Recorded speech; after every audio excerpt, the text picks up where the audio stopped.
और सूर्यकिरण की टीम पहुंची है राजधानी रायपुर, जहां रायपुर में भव्य एयर शो दिखाएगी वायुसेना। सूर्यकिरण एयर शो की टीम प्रेस कॉन्फ्रेंस शुरू हुई है, आप सुनिए।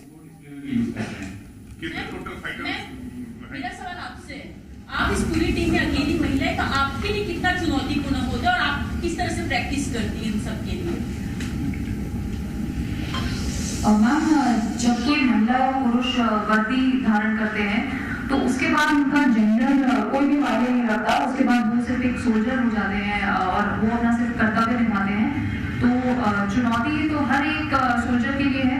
तो अलग से मैं नहीं कहूँगी कि महिला होने की वजह से कोई अलग से चुनौतियाँ हैं। जो भी चुनौती कोई भी सोल्जर फेस करता है वो चुनौतियाँ सबके लिए सामान्य है। टोटल कितने फाइटर प्लेन होंगे जो सूर्यकिरण में आएंगे? टोटल कितने होंगे? टोटल कल के शो में और परसों के शो में टोटल 9 जवान होंगे। आप लोग जब परफॉर्म करते हैं तो कितना रिस्की रहता है और प्रोफेशन इसके लिए किस तरीके से अलग है? मेरे हिसाब से तो कोई भी काम आसान नहीं होता, रिस्की है, बट हम इसके लिए काफ़ी ट्रेनिंग करते हैं। साल में हमारे 2 फेजेस हैं। फर्स्ट फेज होता है ट्रेनिंग फेज और सेकंड होता है डिस्प्ले फेज। तो हम सारे पायलट तकरीबन 6 महीने की ट्रेनिंग करते हैं, जिसमें हम एक दूसरे को समझते हैं, उनसे तालमेल बैठाते हैं। तो क्रिटिकलिटी इसके बीच में ये है कि एक दूसरे जहाज के बीच की दूरी 5 मीटर ही है, जो कि बहुत कम है। तो इसके लिए हमें एक दूसरे को जानना और उसके साथ तालमेल बैठाना बहुत ही ज़्यादा जरूरी है। जो दूसरा बाकी का 6 महीना है जिसमें हम अभी हैं, उस 6 महीने में हम एयर शो करते हैं। कल के फाइटर में आप लोग में से कोई होगा क्या?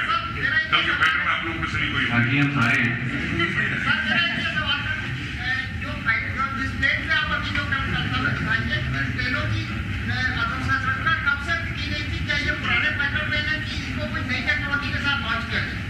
जी, ये बिल्कुल नए प्लेन है। इस प्लेन का नाम है हॉक मार्क 132। तो ये एक फाइटर ट्रेनर है, जिसमें जो भी पायलट्स इंडियन एयरफोर्स के फाइटर पायलट के लिए सेलेक्ट होते हैं तो उनकी ट्रेनिंग इस जहाज पर होती है। और ये नए जहाज हैं जो कि हमारे HAL जो कंपनी है, हिंदुस्तान एरोनॉटिक्स लिमिटेड, वो इसको मैन्युफैक्चर करते हैं।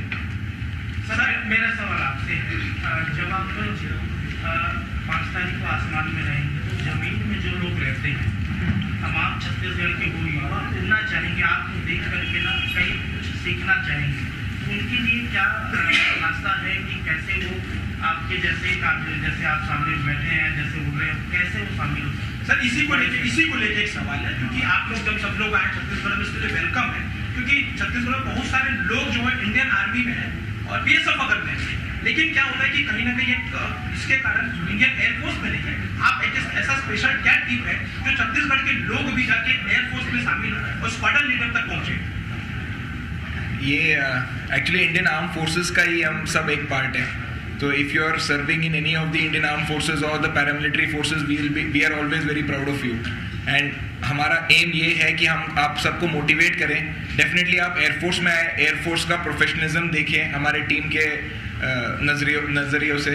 सो ये जो आउटरीच प्रोग्राम जो हम करते हैं पूरे देश में, हवा में वो प्रोफेशनलिज्म दिखाते हुए, so that people can join the Indian Air Force as well as be motivated to join the Army, Navy as well as paramilitary forces। ऐसे कोई वो नहीं है कि इंडियन एयर फोर्स को ही ज्वाइन करना है। हमारे लिए सब कुछ बराबर है। हमने ट्रेनिंग एक साथ किया है नेशनल डिफेंस एकेडमी वगैरह में, तो सब बराबर है।